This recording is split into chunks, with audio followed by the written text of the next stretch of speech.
புள்ளின் வாய் கீண்டானை பொல்லாவரக்கனை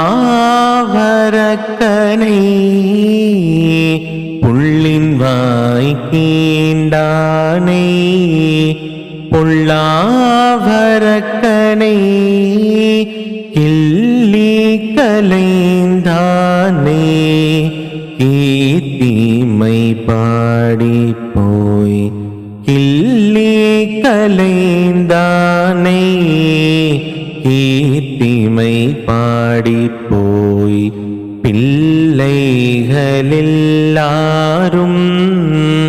பாவை கலம் புக்கார் பிள்ளைகளெல்லாரும் பாவை கலம் புக்கார் வெள்ளி எழுந்து வியாழம் உறங்கிற்று வெள்ளி எழுந்து வியாழம் உறங்கிற்று புள்ளும் சிலம்பினகான் போதரி கண்ணினாய் புள்ளும் சிலம்பினகான் போதரி கண்ணினாய் குள்ள குளிர குடைந்து நீராடாதே குள்ள குளிர குடைந்து நீராடாதே பள்ளி கிடத்தியோ பாவாய் நீ நன்னாளால் பள்ளி கிடத்தியோ பாவாய் நீ நன்னாளால் கள்ளம் தவிந்து கலந்தேலோரெம்பாவாய் கள்ளம் தவிந்து கலந்தேலோரெம்பாவாய்.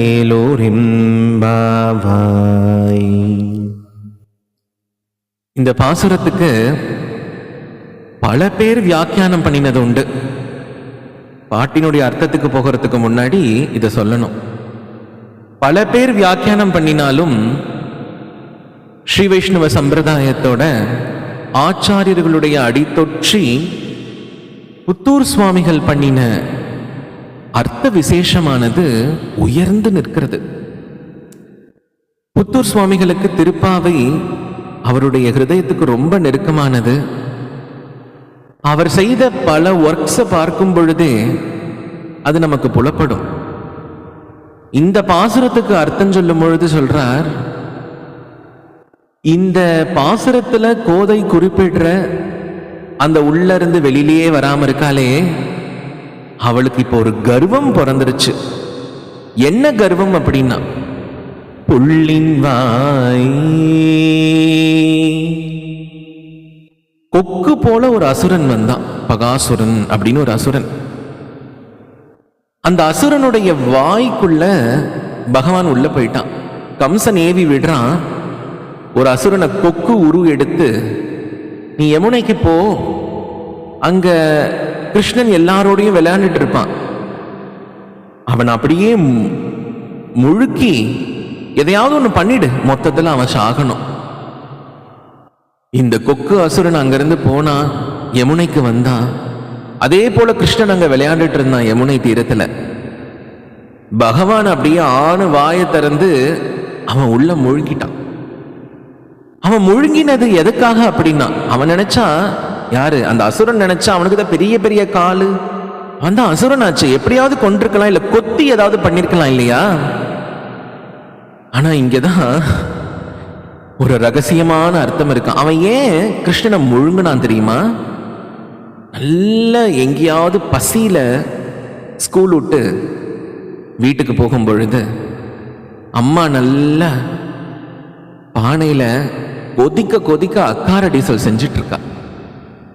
கொதிக்க கொதிக்க அக்கார டீசல் செஞ்சிட்டு இருக்கும் பொழுது நமக்கு அது உடனடியா எடுத்து சாப்பிடணும்னு ஒரு ஆவல் வரும். அப்ப அம்மா சொல்லுவா, இல்லடா பெருமாளுக்கு கண்டருளை பண்ணிட்டு தான் சாப்பிடணும். அப்புறம் கண்டோரில் பண்ணினதுக்கு அப்புறம் இலைக்கு அந்த அக்காரடிசல் வந்ததுக்கு அப்புறம் நைவேத்திய பிரசாதமா எத்தனையோ பொருட்கள், எத்தனையோ பக்ஷணங்கள் அந்த இலையில நமக்கு பரிமாறப்பட்டாலும் நமக்கு தான் இந்த ஆவல் முன்னாடியே பிறந்துருச்சு அக்காரடிசலை சுவைக்கணும்னு. அதனால இலையில வச்ச உடனடியா அப்படி எடுத்து வாழ போட்டுருவோம். எப்படி இந்த அக்காரடிசலுடைய சுவை நம்மளை சுண்டி இழுத்து உள்ள அப்படியே விழுங்கச் செய்ததோ, கம்சன் கொல்றதுக்காக அனுப்பிச்ச இந்த பகாசுரன் யமுன தீரத்துக்கு வந்து கிருஷ்ணனை பார்த்துட்டான். பார்த்ததுக்கு அப்புறம் இந்த கிருஷ்ணன் எனக்குத்தான் அப்படின்னு எடுத்து விழுங்கினானா, அதுக்கு அர்த்தம் என்னன்னா பல அர்த்தங்கள் பலவிதமா நமக்கு புலப்படும். அதுல ஒரு அர்த்தம் இப்ப சேவிக்கலாம். ஒரு அர்த்தம் என்னன்னா, அசுரனா இருந்தாலும் கிருஷ்ணனுடைய அந்த அழகான புருவம், அழகான திருக்கண்கள், முன்னழக சேவிக்கவே இல்லை பகாசுரன், பின்னழக தான் சேவிச்சான். முன்னழகை காட்டிலும் பின்னழகு உடைய பிரான் யாரு? நம்ம ரங்கமன்னர். நம்ம பெரிய பெருமாளுடைய முன்னாடி நின்று சேவிக்கிற அழகு வசதி தான், அதை விட அழகு அவருடைய பின்னழகு. கிருஷ்ணன் யமுனக்கரையில உட்கார்ந்து கோபர்களோட விளையாண்டுட்டு இருக்கும் பொழுது பின்னழக சேவிச்சான். அதுக்கே அவனுக்கு பொறுக்க முடியல. கிருஷ்ணன் அப்படியே எடுத்து வாய்க்குள்ள விழுங்கிக்கிட்டான். கிருஷ்ணன் உள்ள போனார். நீ செய்தது உன்னுடைய ஆவலினால் இருந்தாலும் நீ செய்ய வந்த செயலானது கொடுஞ்செயல். அதனால அந்த பகாசுரனுடைய ஹிருதயத்துல ஒரு அடி அடிச்சான். அவனெல்லாம் ஆணு வாய திறந்தான். கிருஷ்ணர் வெளியில வந்தார். வந்து இப்படி ஏவி விட்ட செயலுக்கெல்லாம் நீ செயல்பாவை ஆவியோ அப்படின்னு அவனுடைய வாய் அலகுகளை அப்படியே விரிச்சு அந்த பகாசுரனை கொண்டு போட்டான். பகாசுரனை கொண்டு போட்டான். அதான் இந்த பாசுரத்துடைய ஆரம்பத்திலேயே புள்ளின் வாய் கீண்டானை பொல்லா அரக்கனை. இந்த பகாசுரனா பொல்லா அரக்கன்? ஹிரண்யகசிபுவா? ஹிரண்யாட்சனா? எந்த அரக்கன் பொல்லா அரக்கன்? யாரு இங்க பொல்லா அரக்கன்னா ராவணன் தான் பொல்லா அரக்கனா? ஏன் அவன் பொல்லா அரக்கன்? அரக்கன்னு சொன்னாலே போதும், அது என்ன பொல்லா அரக்கன் இல்லையா? அந்த அரக்கர் கூட்டத்துக்குள்ளதான விபீஷணன் ஒரு சாத்விக ஜீவனும் இருந்தது. அதனால அரக்கர் குலத்துல பிறந்தாலும் ராவணன் பொல்லா அரக்கன், அரக்கர் குலத்துல பிறந்தாலும் இந்த விபீஷணன் சாத்வீகமான அரக்கன். அவருடைய அரக்கத்தன்மை யாரு அப்படின்னா, பக்தி பண்றதுக்கு இடையூறா இருக்கவங்களை எல்லாத்தையும் அப்படி தீத்து கட்டி தூர போட்டுடும் விபீஷணனுடைய அரக்கத்தனம். அதனால கோதை நாச்சியார் நமக்கு இங்க பிரிச்சு காட்டுறா. பொல்லா அரக்கன் யாரு? ராவணன் பொல்லா அரக்கன். ஏன் அவன் பொல்லா அரக்கன்? ஒரு தாயையும் தந்தையையும் எப்படி பிரிச்சு வைக்க கூடாதோ, ஒரு மனைவியையும் ஒரு கணவனையுமே பிரிச்சு வைக்க கூடாது. நல்லபடியா ஒருத்தர்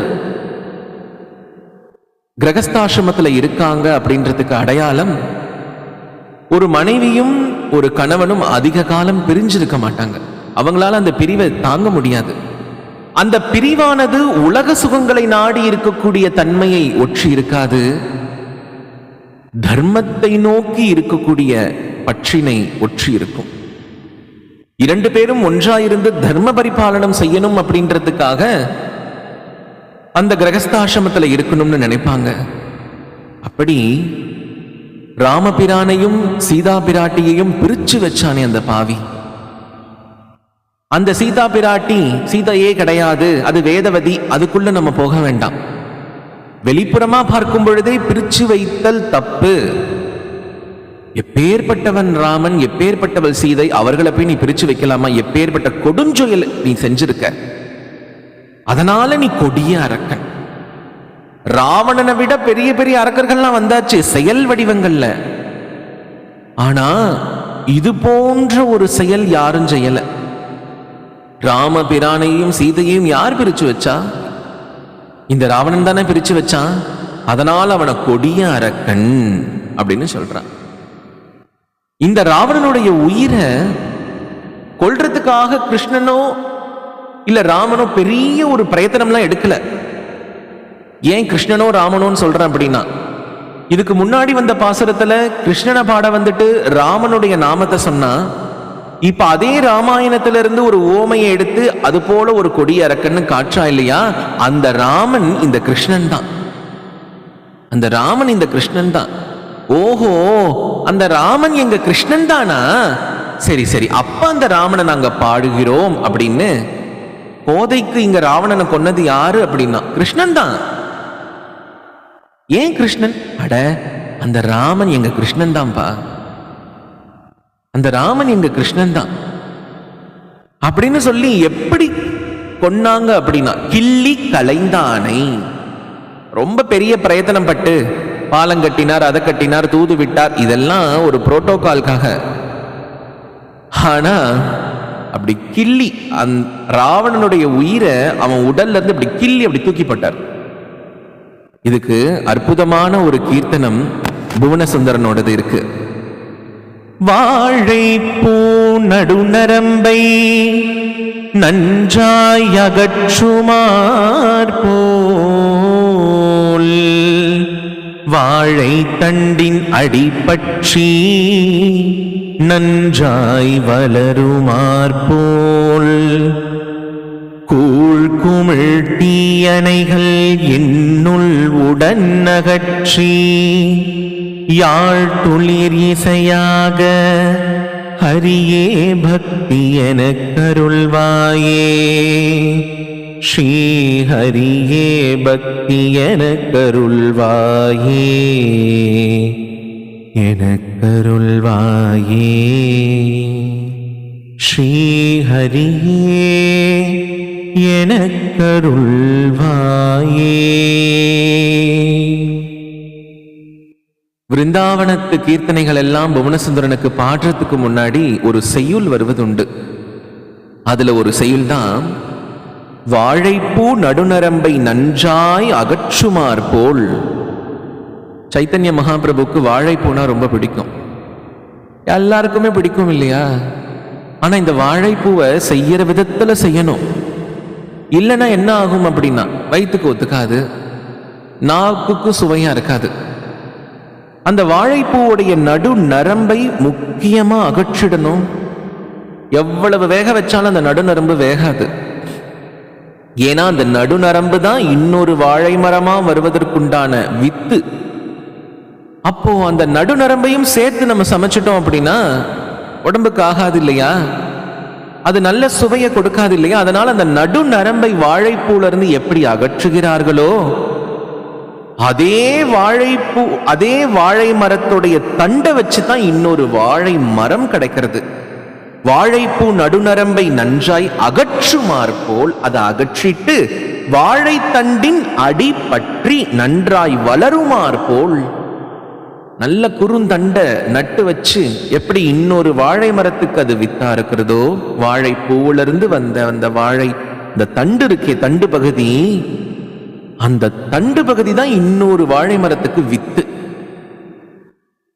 அதனால அந்த வாழைப்பூவை நடுநரம்ப அகற்றி சமைக்கிறது எப்படி சுவையா இருக்குமோ, இன்னொரு வாழை மரம் வர்றதுக்கான காரணமும் அதே வாழையில தான் இருக்கு.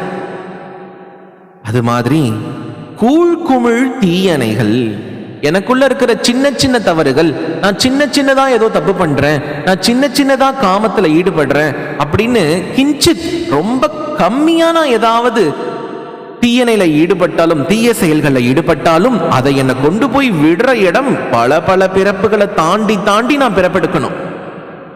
நான் என்ன பண்ணேன், 100 ரூபா தானே திருடினேன் அப்படின்னு நீ நினைக்கலாம். இந்த சின்ன செயலானது ஒரு பெரிய செயலுக்கு உனக்கு வித்திடும். அதுவும் அந்த தீஞ்செயலை ஒற்றி தான் இருக்கும். அது என்ன ஒரு புதுசா நல்ல விஷயத்தைய கொடுக்க போறது இல்லையே. அதனால இந்த கூழ் குமிழ் தீயணைகள் எனக்குள்ள இருக்குப்பா, அதையெல்லாம் அகற்றி யாழ் துளிர் இசையாக, யாழை வாசிக்கும் பொழுது எப்படி இசை ஒரு துளிர்த்து வர்றதோ அதுபோல அந்த இசையொளி துளிர்த்து வர்றது போல எனக்குள்ள பக்தியும் துளிர வேணும். என் ஸ்ரீஹரியே, என் அப்பனே கிருஷ்ணா, எனக்கு அந்த பக்தியை நீ அருள்பா. வாழை பூ நடுநரம்பை நன்றாய் அகற்றுமார் போல் வாழை தண்டின் அடிப்பற்றி நன்றாய் வளருமாற்போல் கூழ்குமிழ் தீயணைகள் என்னுள் உடன் அகற்றி யாழ் துளிர் இசையாக ஹரியே பக்தியமக் கருள்வாயே யாழ் துளிர் இசையாக ஹரியே பக்தியமக் கருள்வாயே ஹரியே பக்தியமக் கருள்வாயே. அப்படி புள்ளின் வாய் கீண்டானை பொல்லா அரக்கனை கிள்ளி கலைந்தானை கீர்த்திமை பாடி போய் அப்படிப்பட்ட எங்க ராமனா வந்த எங்க கிருஷ்ணன் அவனுடைய புகழையெல்லாம் பாடுறதுக்காக சிறுமிகள் எல்லோரும் சேர்ந்து வந்து உன்னுடைய வாசல் படிக்கு முன்னாடி நின்னோம். ஆனா வந்ததுங்கெல்லாம் சிறுமிகள். அதனால என்ன பண்ணினாங்க அப்படின்னா, விடியறதுக்குள்ளார பாடுக்குடைய களத்துக்கு போகணும். பாடுகளம், அது போர் புரியற களம், போர்க்களம், விளையாடக்கூடிய களம் ஆடுகளம், இது பாடுகளம், அதுதான் பாவைகளின் களம். அதனால அந்த சிறுமிகள் எல்லோரும் அங்க போயிட்டாங்க. ஏன் அப்படின்னா, வெள்ளி எழுந்து வியாழம் உறங்கிற்று. பொதுவாகவே ஸ்பேஸ் சயின்ஸ் படிச்சவங்களுக்குலாம் தெரியும். இது ஒரு சயின்ஸ். ஆண்டாள் நமக்கு சயின்ஸ் சொல்லி கொடுக்குறா, அறிவியல் சொல்லித்தரா. என்ன அறிவியல்? ஆதவன் உதிக்கிறதுக்கு முன்னாடி சுக்கிரன் உதிச்சிரும். சுக்கிரன் உதிக்கிறதுக்கு முன்னாடி வியாழன் உறங்கிடும். வியாழம் அப்படின்றது குரு, பிரகஸ்பதி. அந்த இரவானது கிளம்பியாச்சு, சுக்கிரன் மேல வந்தாச்சு. சுக்கிரன் வந்து சில மணி நேரங்கள் கழித்து தான் சூரியோதயம் நடக்கும். பொதுவாகவே இன்னைக்கு என்னென்னமோ காலையில் எழுந்து வெத்தலையில விளக்கு போடுங்க, அரசமர இலையில விளக்கு போடுங்க, என்னென்னமோ விளக்கு போடுங்க, எதுலயோ விளக்கு விட்டா உங்க வீட்டுக்காரர் தூங்கிட்டு இருக்காரே அவரோட நெத்திலையும் கொஞ்சம் விளக்கு போடுங்கன்னு இன்னும் வந்துடும் அடுத்தடுத்து. ஆனா இதுக்கெல்லாம் காரணம் கிடையாது. விடியற் காலையில எழுந்திருச்சு. எப்படி எழுந்திருக்கணும்னா, சூரியன் வந்ததுக்கு அப்புறம் எழுந்திருக்க கூடாது, சுக்கிரன் வர்றதுக்கு முன்னாடியும் எழுந்திருக்க கூடாது. சுக்கிரன் வந்து எழுந்திருச்சு சூரியோதயத்துக்கு காத்துட்டு இருக்கணும். அந்த இடைப்பட்ட நேரத்துல பகவான் நாராயணனை, கிருஷ்ணனை நம்ம வாயார பாடணும். அந்த இடைப்பட்ட காலத்திலேயே நம்ம எல்லா விதமான காலை கிரியைகள் எல்லாம் முடிச்சு தயார் நிலையில நாம சங்கீர்த்தனத்தோடு அந்த சூரிய நாராயண பெருமாளை நம்ம வரவேற்கணும், நமஸ்காரம் பண்ணணும். அப்படித்தானே இருக்கணும். இங்க சூரியனும் வந்துட்டு போயிடுவார், இரவு நேரத்துல சந்திரனும் வரும்பொழுது அவர் வந்து கொஞ்சம் வெயிட்டிங் லிஸ்ட்ல உட்காந்துருப்பார், அப்பதான் நாம எழுந்திரிப்போம். ஆனா அப்படி எழுந்திருக்கிறவங்களுக்கெல்லாம் இங்க ஆண்டாள் சவுக்கடி கொடுக்கிறா. எப்படி கொடுக்கிறா? ஓஹோ, உன் கண்ணு ரொம்ப அழகா இருக்குன்ற ஒரு கர்வமா உனக்கு, மான் போல நீ அழகா இருக்குன்ற கர்வமா உனக்கு, நீ கிருஷ்ணனையே நினைச்சு படுத்திருந்தாலும் என் கண்ணு எவ்வளவு அழகு, என் கண் அழகுக்கு யாராவது ஈடுண்டா, என் இடை அழகுக்கு யாராவது என்ன போல ஒரு அழகு உண்டான்னு நினைச்சிட்டு இந்த அழகு வேணும்னா கிருஷ்ணனே வருவான்ற அகம்பாவத்தில் நீ உட்கார்ந்துருக்க. அதெல்லாம் ஒரு காலமும் நடக்காது, ஒரு காலமும் நடக்காது. அழகுக்கு அழகுக்கு அழகு, மன்மதனே வந்தாலும் பகவானை பார்த்து மயங்கி விழுவான். இது என்ன கண்ணு? எல்லாம் வயசாச்சுன்னா பொட்டு போய் அதுல புற விழுந்தது, அது விழுந்தது, இது விழுந்ததுன்னு ஆப்ரேஷன் பண்ணி அதை எதேதோ செஞ்சாலும் அதனுடைய விஷயம் பல்லிழிச்சு போயிடும், ஒன்றும் தெரியாது. உன் கண்ணு பெரிய நல்ல அழகான கண்ணுனா 6.5 7 பவர் இருந்தா நல்ல ஒரு சோடா புட்டி கண்ணாடியை போட்டால் எவ்வளோ பெரிய கண்ணா இருந்தாலும் அது குட்டியோண்டு தெரியும். எங்க போச்சும் அழகு? வயசாகி போச்சுன்னா உன் கண்ணுக்கு மேல அவ்வளவு சுருக்கம் வரும். அந்த சுருக்கத்துக்கு நீ என்ன துணி கிளிப்பு போடுற மாதிரி பிடிச்சு வச்சா நீ ஒவ்வொருத்தரையும் பார்க்க போற, அது சுருக்கத்தோட தான் மற்றவங்களுக்கு காட்ட போகுது. எங்க போச்சு உன் கண்ணு அழகு? நீ மை அடிக்கிறன்னு வயசுல மை அடிச்ச மாதிரி வயசானதுக்கு அப்புறமும் கண்ணுக்கு மை வச்சேன்னா, இப்போ கண் மேல் இமையும் கீழ் இமையும் பக்கத்துல இருக்கிறனால நீ வச்ச மை வச்ச 5 நிமிஷத்துல ஒன்னோட ஒன்று உரசி எல்லாம் ஃபஜ்ஜாகி காலி கோட்டை இடிச்சுட்டு வரும்பொழுது எப்படி இருப்பாலோ அது போல உனக்கு நீ காட்சி அளிக்க போற. இவ்வளவுதான் உன்னுடைய உடம்புல இருக்கிற ஒவ்வொரு அவயவத்தினுடைய விஷயமே. அதனால இந்த கண்ணு இவ்வளவு அழகா இருக்கு, கண்ணன் தன்னால வருவான்ற நினைப்புல நீ உள்ள படுத்திருக்கன்னு நினைக்கிற. அது ரொம்ப தவறு, அது ரொம்ப தவறு. நீ ஒழுங்கா எழுந்திருச்சு வா. ஏன் எழுந்திருச்சு வான்னு சொல்றேன்? வியாழம் உறங்கிற்று, வெள்ளி எழுந்திற்று, விடிய போறதுப்பா. நீ வா முதல்ல. வந்து எப்படின்னா, குள்ள குளிர குடைந்து நீராடாதே. நீ குளிக்கும் பொழுது எப்படி குளிக்கணும் அப்படின்னா, நல்ல ஜிலு ஜிலுன்னு விடியற் காத்தால தண்ணீர் இருக்கும் பொழுது அதுல உன்னுடைய உடலை நல்லா அமிழ்த்தி நீ நீராடணுமே தவிர்த்து, சூரியன் வந்து அந்த சூரிய கிரணங்களால தண்ணீர் சூடானதுக்கு அப்புறம் இருக்கக்கூடிய இடத்துல நீ நீராடக்கூடாது. பள்ளி கிடத்தியோ பாவாய், இப்படி எல்லாம் கர்வமா இருந்துட்டு உன்னுடைய அழகுல நீயே மெதப்பா இருந்துட்டு கிருஷ்ணன் மேல பக்தி பண்றேன், கிருஷ்ணன் மேல பக்தி பண்ற, கிருஷ்ணன் நினைச்சிட்டு இருக்கன்னா ஒரு காலமும் உனக்கு அவன் கிடைக்க மாட்டான். ஒரு காலமும் அவன் கிடைக்க மாட்டான். மகாபலிக்கு கிருஷ்ணன் மேல பக்தி இல்லைன்னு நினைச்சிட்டு இருக்கியா? மகாபலிக்கு கிருஷ்ணனை பிடிக்காதுன்னு நினைச்சிட்டு இருக்கு. அவனுக்கு எல்லாம் ஓகே, ஆனா நான் தான் கொடுக்கிறன்ற அகம்பாவம் அவனை பாதாள லோகத்துக்கு கொண்டு போய் வச்சது. அதனாலதான் வதம் பண்ணாம கீழே பாதாள லோகத்து ராஜ்யத்தை கொடுத்தான் பகவான். அது மாதிரிலாம் நீ போகக்கூடாது. பகவான பக்கத்துல இருந்து நீ அனுபவிக்கணும். அவனுடைய லீலைகளை எல்லாம் நீ பக்தர்களோட சேர்ந்து ஸ்மரணம் பண்ணணும். அதனால சொல்றேன், பாவாய் பள்ளி கிடத்தியோ, இன்னும் தூங்கிட்டு இருக்கியா? நீ இதை நினைச்சிட்டு தூங்கிட்டு இருக்கியா மெதப்புல? மரியாதையா எழுந்திருச்சு வெளியில வா. நீ நன்னாளால் கல்லந்தவிர்த்து கலந்தேலோர் எம்பாவாய். இது கள்ளத்தனம்.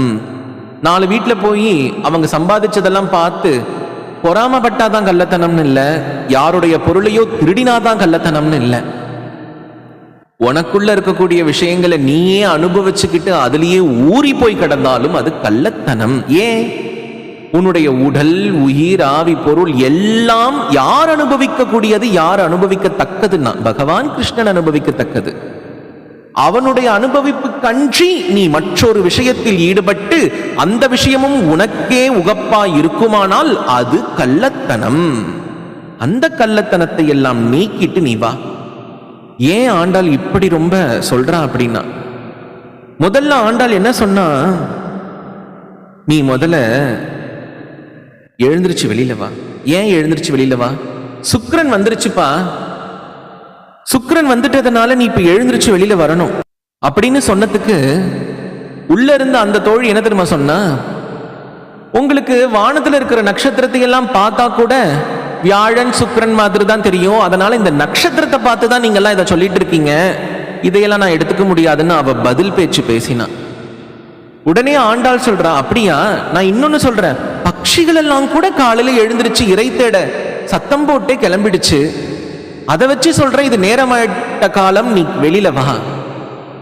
பாருங்க, அறிவில்லாத கீழ்நிலை பறவைகள் செய்யக்கூடிய செயலை எல்லாம் வச்சு அதை நான் ஏத்துக்க முடியாது. அதனால இதுவும் என்னால பிரமாணமா எடுத்துக்கொள்ள முடியாது. ஆண்டாள் சொல்றா, உனக்குள்ள இருக்கக்கூடிய அந்த கர்வம் தான் நான் ஒவ்வொரு விஷயம் சொல்லும் பொழுதும் பதில் சொல்ல வைக்கிறது அப்படின்னு சொன்னதுனால சொல்றா, கள்ளம் தவிர்ந்து கலந்தேலோர் எம்பாவாய்.